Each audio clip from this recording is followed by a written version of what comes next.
Hey, I too want to add a huge happy Mother's Day. Thinking of all of you moms at our South Naperville campus, all of the Bolingbrook moms and grandmas, and everybody at Hobson and Wheaton. Moms, you are so appreciated. I just have this keen awareness that moms have devoted their lives sacrificially to their kids in ways we'll never know. And you don't get enough thanks or recognition. And so I pray that you would be blessed this day and know that there's some of us who are exceedingly grateful for all that you do and have done.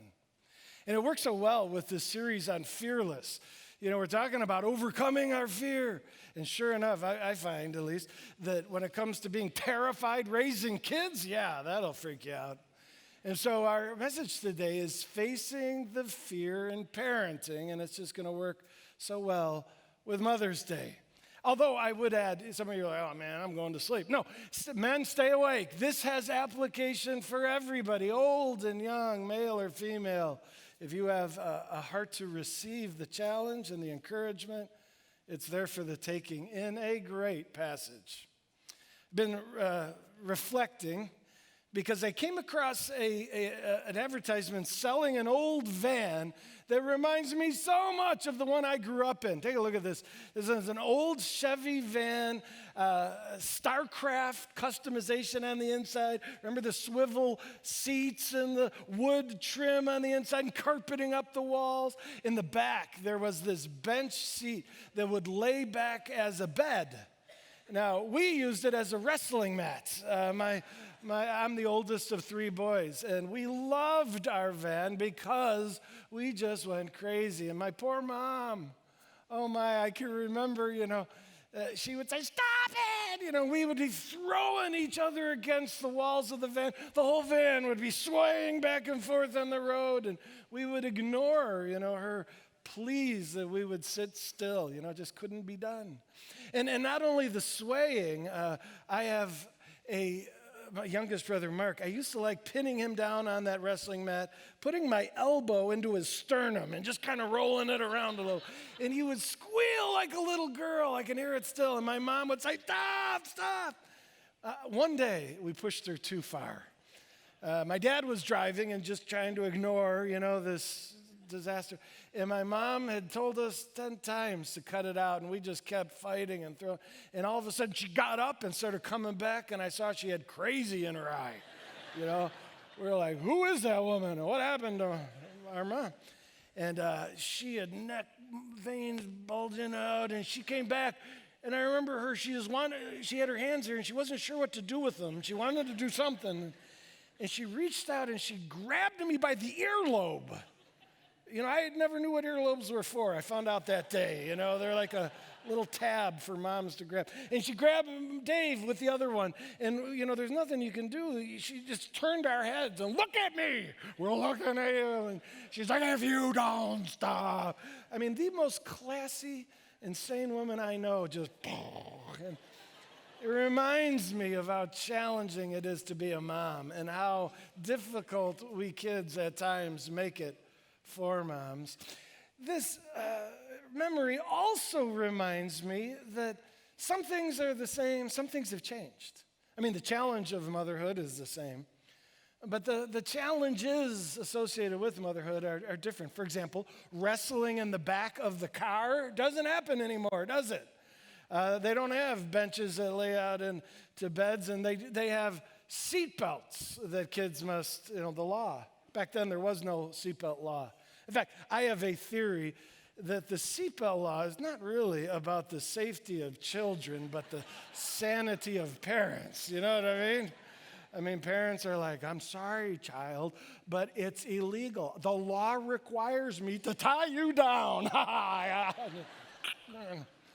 And so now kids are tied down and they're on their devices. Technology is kind of at the heart. Thank you very much. Technology is at the heart of what's changed. I think of technology when it applies to games. I mean, kids are just addicted to these games. And as a result, the cry of moms these days are, put down that screen, right? In the old days, moms would go to the door and cry outside and say, "Kids, come inside, it's time for dinner." And now they're inside. "Put down your screen, it's time for dinner." Things have changed. Not only the addictive nature of games, but I think of the access to trash and filth. In the old day, if a kid wanted to see something, a friend would try to steal their dad's dirty magazine. Well, these days, with a click of a button, a world of evil is accessible to our children, and it's terrifying, I find it. And then I even think of the social media dynamic. Social tension and pressure has always been hard on kids. But in the old days, it was in the hallways of school during the 5-minute passing period that all the drama took place. Well, now the drama of the hallway has entered our homes. And when the kid is in their bedroom, which used to be an escape from all that drama, no, it's 24/7. The social media has made all of that drama an ongoing dynamic. It's scary to raise kids in this world, at least it is for me. I look at the post-Christian culture that we're dealing in. So often it seems that the values I'm trying to instill in my children, the culture is saying the exact opposite and pushing them in a different direction. And so I think it's only natural to be fearful when it comes to this calling of parenthood. And yet, as we turn to the Bible, let me show you a passage. This is not our main text. We'll get to our text. This is a New Testament summary of our Old Testament narrative we're about to read. Hebrews 11, verse 23, a simple verse in the New Testament that says this: "They were not afraid of the king's edict." And at first glance, you may not see how that's a parenting statement, but it is. They are parents. It's the parents of Moses. We don't know much, actually, at all about dad, but we know a lot about mom. Her name was Jochebed. And Jochebed was courageous. She was not afraid of the king's edict. What did the king's edict have to do with parenting? The king was Pharaoh, and Pharaoh was the leader of this massive country of Egypt, and Pharaoh had a problem. The Jewish people had been guests in Egypt for a long time, but then eventually they became slaves in Egypt. But now they were growing, the Jews were, in population so immensely that the Pharaoh felt threatened, like they're going to take over. And so the Pharaoh, out of paranoia, set an edict, a law, that all Jewish babies who are born and are a male must be killed, drowned in the Nile River. Horrific. I would call that a culture that's striving to suppress the flourishing of children, would you? And yet in that much worse environment, Jochebed was not afraid. And I just want to say, teach me, Mom, how did you do that? And so let's do that. Let's go back to Exodus 2, where we see the story of this courageous mom. Actually, 3 courageous moms, and let's learn from them. Exodus 2, verse 1. Now a man of the tribe of Levi married a Levite woman, and she became pregnant and gave birth. Can you imagine the tension at the moment of birth? They didn't have ultrasounds. They didn't know if it was a boy or girl. Girls live, boys die. She gave birth to a son. And when she saw that he was a fine child, every mom thinks the kid's a fine. This is an extra. Is it just me, or is this the most beautiful baby in the whole world? Yeah. When she saw how perfect this child was, she hid him for 3 months, refusing to cooperate with the law and let her boy die. She's desperately trying to hide, which would have been so hard because the Jews were slaves living in a tent camp with guards walking up and down between the tents, listening for crying babies. Oh my. She knew this wasn't going to last. And sure enough, in verse 3, but when she could hide him no longer, apparently his cries, his lungs were growing, his cries getting louder, she realized this isn't going to work. When she could hide him no longer, she got a papyrus basket for him and coated it with tar and pitch. And then she placed the child in it and put the basket, among the reeds along the bank of the Nile River. The basket, she coated it to make it float. You know this story. You've seen it maybe when you were a kid in Sunday school. Put Moses in this basket. I do have to clarify something, though. I always saw in my little take-home from Sunday school, Moses was like floating down the river, like Mom had said, bon voyage, child, I hope it all works out well for you. It was much more intentional and strategic than that. The passage says she put the basket among the reeds along the bank of the river. She chose the spot. When you put a basket, reeds are very stiff grass plants. It would stay there. This was not floating down the river. She strategically, intentionally placed the basket in a very strategic place. And we'll see in a moment why that place was so strategic. Her name is Jochebed. She places the basket among the reeds. Now let me introduce Miriam. Verse 4. His sister stood at a distance to see what would happen. The sister of Moses is Miriam. We find her name later. She's probably 12 years old. That's what scholars say. She's old enough to have a mature conversation, as we're going to see. She engages conversationally with adults in a very strategic and effective manner. And yet she's not too old, because adult Hebrews were required to be slaves and work in the fields. And so Miriam was chosen because she was still a kid who could play along the river and not be suspicious. And Miriam is just an incredible woman. In fact, she's a hero in this account. But later on, she becomes a leader in Israel, a prophetess who ministered to this growing nation in powerful ways. I love Miriam. Verse 5, then Pharaoh's daughter went down to the Nile to bathe. And her attendants were walking along the riverbank. And she, Pharaoh's daughter, saw the basket among the reeds and sent her female slave to get it. That's why Jochebed placed the basket where she did. She knew that the palace is right here by the river. She knew that Pharaoh's daughter comes down on a daily basis to bathe in this very spot. And so the whole plan was to place Moses right where Pharaoh's daughter comes so Pharaoh's daughter would find Moses. Verse 6, she, that's Pharaoh's daughter, opened the basket and saw the baby, and he was crying, and she felt sorry for him. Her heart was moved with compassion for this adorable little child. That was the plan.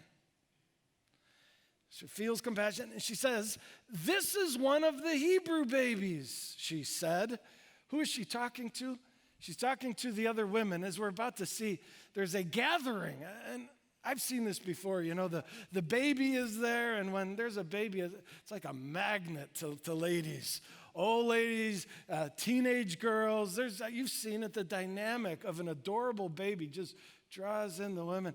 And Pharaoh's daughter is like, oh, it's a Hebrew baby. And the women are all going, oh. And now she's got a dilemma. Because the law of her dad says she should take the child out and drown it in the river right now. But her heart is being stirred with compassion and affection for this child. What will she do? She's probably realizing, a Hebrew mom put this baby here, for a reason. Well, in fact, look at what it says next. It's verse 7, then his sister, that's Moses' sister Miriam, his sister asked Pharaoh's daughter, shall I go and get one of the Hebrew women to nurse the baby for you? You got to remember that bottles were not an option at this time. Nursing was the only option. And so in an adoptive situation, they needed to find a lactating mom who could be a wet nurse in this capacity. So imagine the moment, okay? So Pharaoh's daughter is staring into this basket at this beautiful child. The women are gathering. Miriam, we used to be hiding in the weeds. She's come up. She's one of them who's now looking at the baby. And as Pharaoh's daughter says, it's a Hebrew baby boy, Miriam speaks up.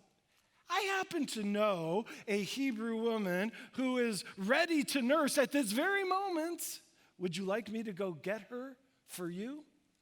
Now, some scholars, and maybe you always thought that Pharaoh's daughter just was clueless and didn't understand what was going on here. I think she knew exactly what was going on. I think when she saw that baby, she's like, somebody wants me to rescue their child. And when this Hebrew teenage girl comes up and says, I happen to know a Hebrew woman who's lactating right now, and I think she knew that's the mother. I see what's going on. I'm being asked to participate in a conspiracy to save the life of this child. And she had a decision to make. Was she going to join this operation? She said yes. Yes, go get her, she answered. She was in. And so it began. Let me read to you the next verse 8 and 9.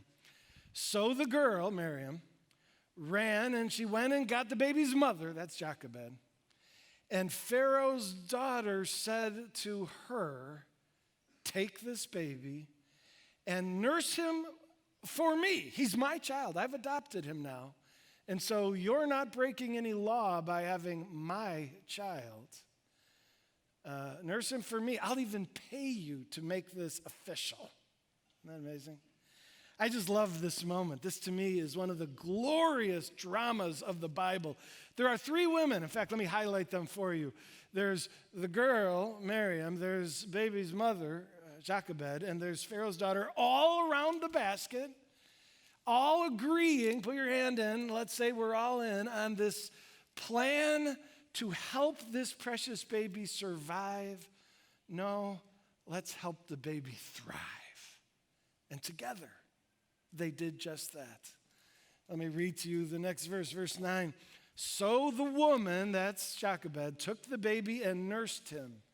And when the child grew older, probably 2 or 3, she took him to Pharaoh's daughter, and he then became her son.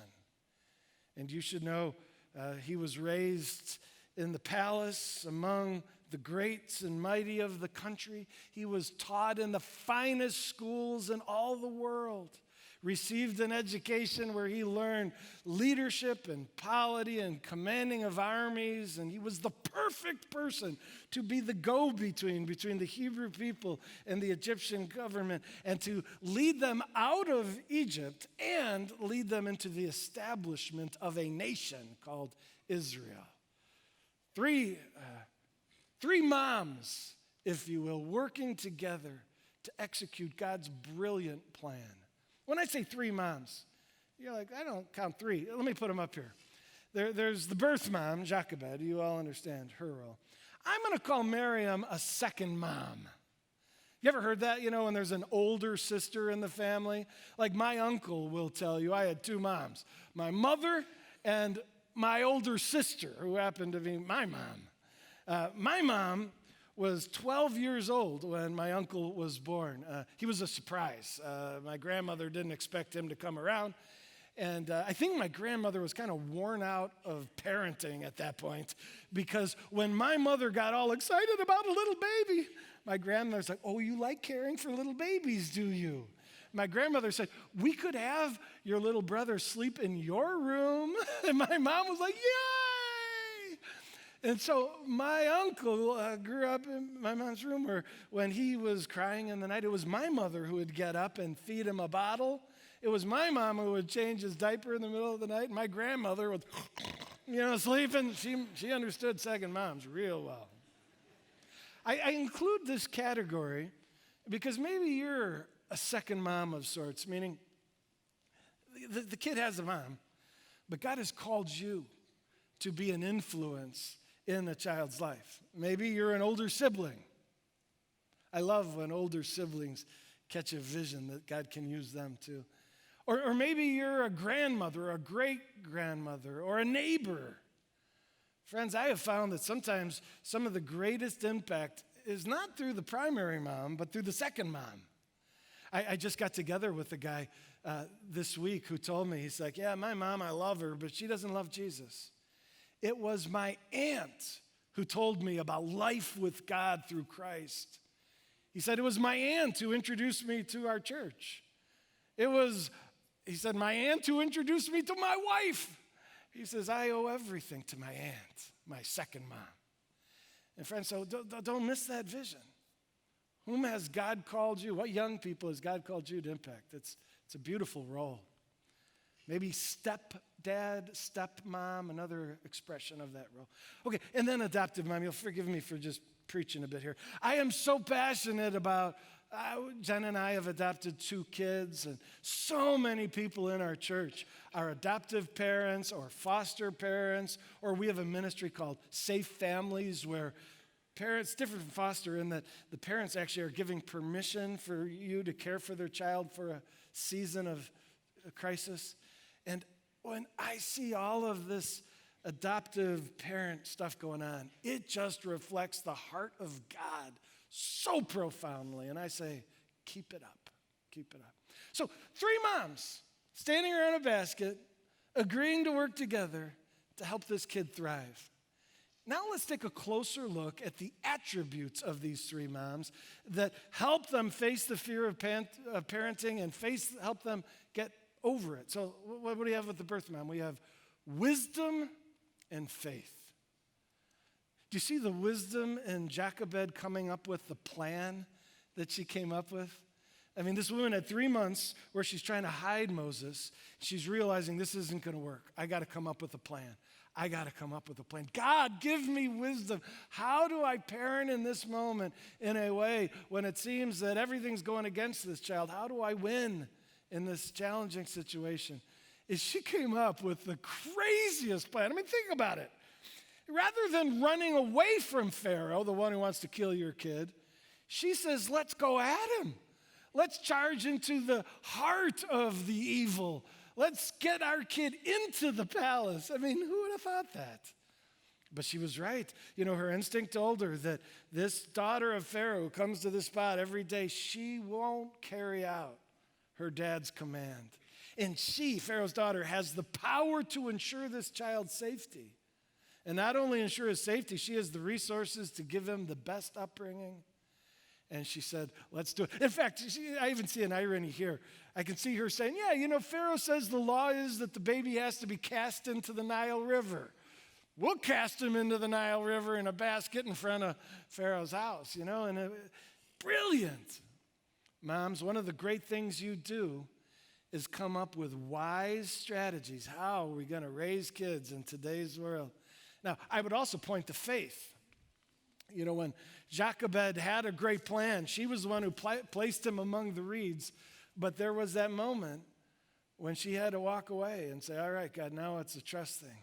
I'm trusting you. I'll sleep tonight only because I'm trusting you to take my best effort to execute my plan and bless it. And that's what moms got to do. You know, with the help of books and wise counsel and much prayer, they got to come up with a plan. How are we going to raise these crazy kids? And then they got to have faith and say, Lord, I can't make it happen. I got to trust you to be involved. And I'll sleep tonight because I trust you. I look at my wife, and she just inspires me in this regard. Jen is wrestling in prayer about wisdom. How do I raise these kids? All the time. I bet you if you looked at her prayer journal, it would be half wisdom request and half faith request.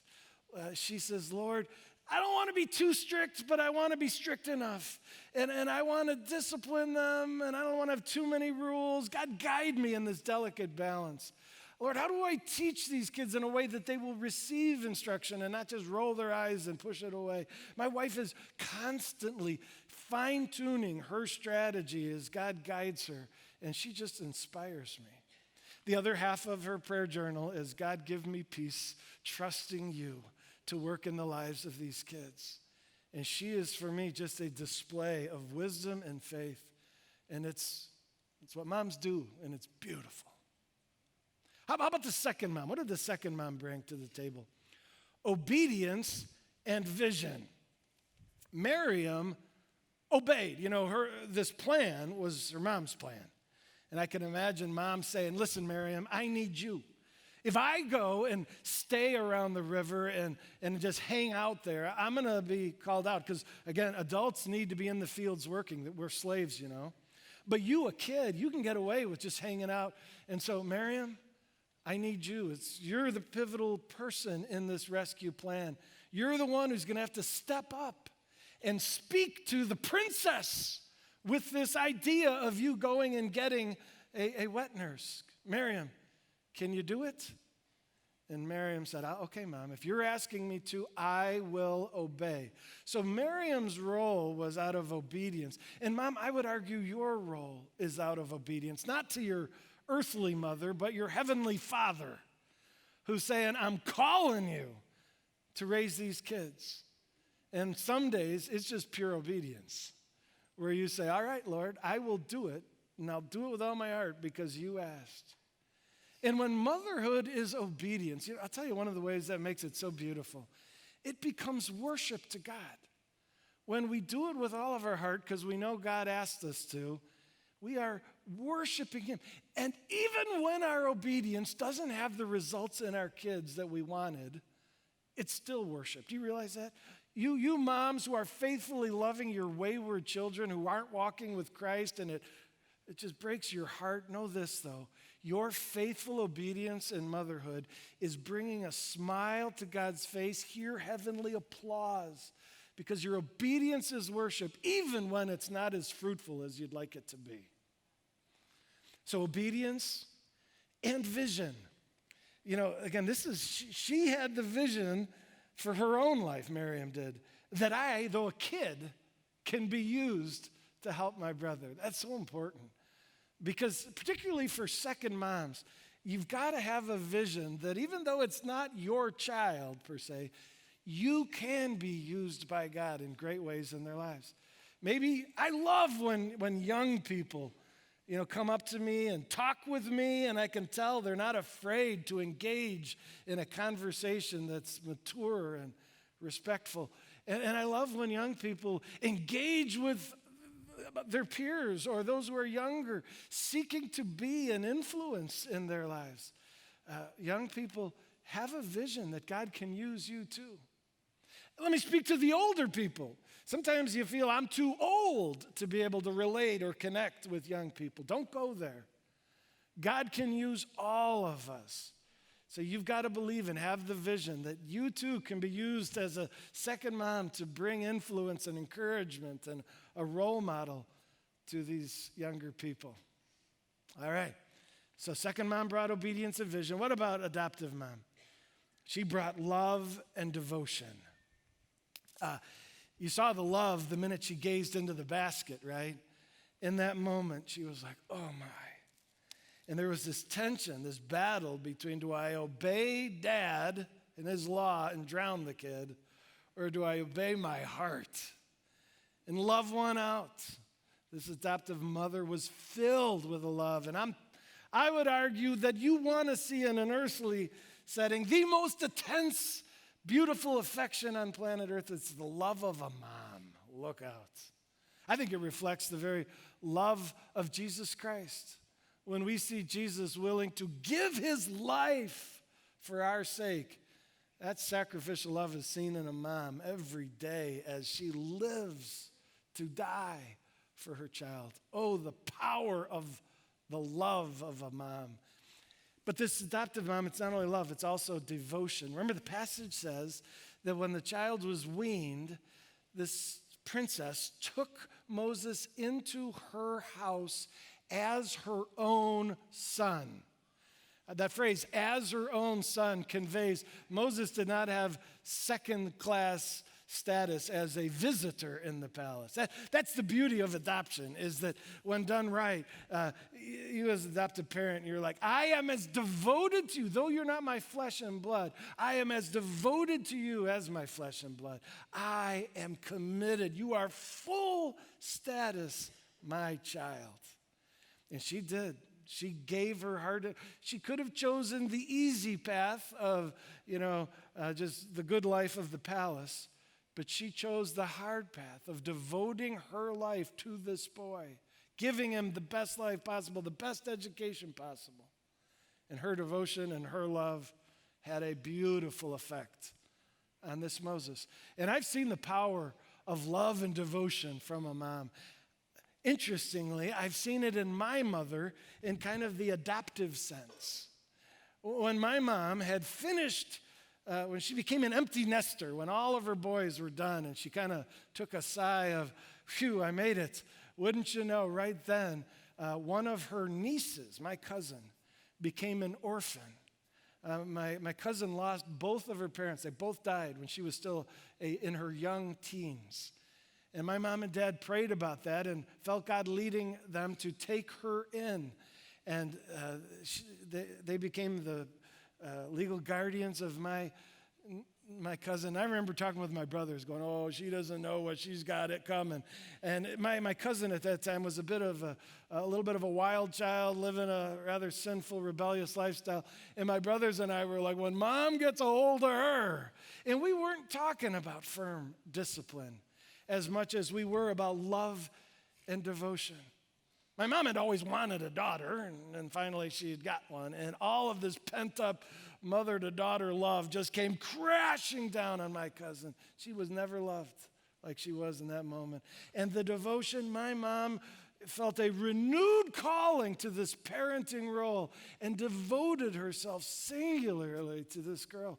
And my cousin, under the power of love and devotion from mom, she turned a corner, and she is now thriving in her relationship with Christ and just doing fantastic. She's now a mother of 5 kids herself. She's adopted one. It's a beautiful story. So, moms, adoptive moms, birth moms, second moms, I pray that you would have wisdom given to you from God. It won't be a perfect plan, but that you would come up with the best plan on how to raise this child in all these complicated matters in this difficult environment. And I pray that you would have faith and trust the Lord, that you'd let go of the basket, lay your head on the pillow at night and sleep well, knowing you're not alone, He's with you. I pray that you would have the mindset of obedience, that God has called you to this task, and you will worship Him by obeying, whether it's successful or not. And I pray that you, all of us second moms, will have the vision to believe that, yes, God can use us too to impact the lives of younger people. And I pray that you will have love born straight out of the heart of God expressed through you. And I pray you will have fiery devotion, commitment to the well-being of that child. And may moms thrive, and may children be blessed as Moses was. You know, I want to close by using this basket as an analogy. This particular basket belongs to my wife. She uses it for laundry. She puts dirty laundry in this. And my wife hates laundry. Maybe you love it. Maybe you find great joy in that task. Sometimes tasks associated with the care of children are a little mundane and laborious, inglorious. And interesting, in the ancient world, baskets were used for laundry and for cooking grains and beans and rice. And so this basket, in one sense, symbolizes the tasks involved with being a mom, caring for others, that can look or feel insignificant. And yet this basket also reminds us that 3 moms gathered around Moses were involved with executing God's incredible deliverance plan. As these moms gathered around this basket, put their hands in the middle and said, all right, we're all in, right? Let's do this thing. They were a part of God's strategy to deliver 2 million Jews from slavery in Egypt. They were a part of launching God's plan to turn this people group into a nation that would bear another deliverer, Jesus, who would be Savior to the world should they receive His great gift. And so this basket reminds us that sometimes the most mundane mother responsibilities are actually glorious if you can see it. This basket reminds us that God is a planner. He's always executing this eternal plan. And all of God's huge plans begin with the caring for small children. Did you catch that? All of God's huge plans begin with the caring for small children. On that day, with those 3 moms and Moses, God was launching a glorious plan, and it began with caring for small children. Moms are in the people business.